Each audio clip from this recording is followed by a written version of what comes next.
Day 3 with Russell Brand. See it first on Rumble. We got Christian Smalls, leader of the American Amazon movement, who I feel like, and we'll check this when he comes, maybe voted for Trump at some point. So it shows you that populism in the United States is an anti-establishment ideology that is now appears to be coming from a surprising direction, although I know a lot of you will disagree with that. Let me know what you think in the stream and the chat. Now, I can sense, Gareth, because I know you well, because I hear your breathing patterns change, that you want to say something, just as I was warming up for a chess question with James about strategy and stuff. But no, I was just going to jump in. I think what he said, I remember when Christian was on, and he was saying that a lot of the people that he had kind of convinced to come along with him on you know, the unionization around Amazon were Republicans, were Trump voters, were people from all backgrounds. He was saying that there were, you know, lots of kind of poor people that he had to bring together.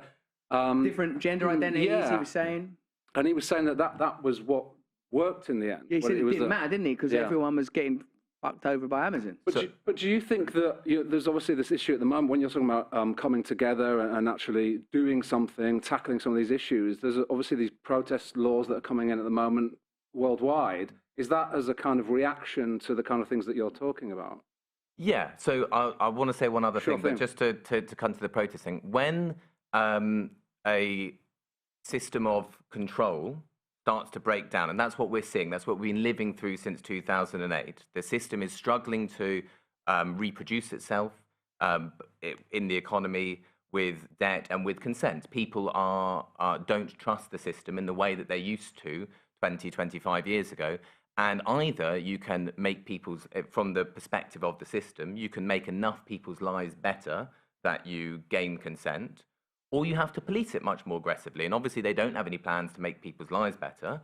So policing is going to get stricter, more aggressive, shut down dissent, shut down protest. But one thing I want to say about this, left-right populist point that you're making, there is a difference, and the thing that you have to focus on is ultimately is something about giving people power and making them more powerful in their lives. Is it genuinely about the many versus the few?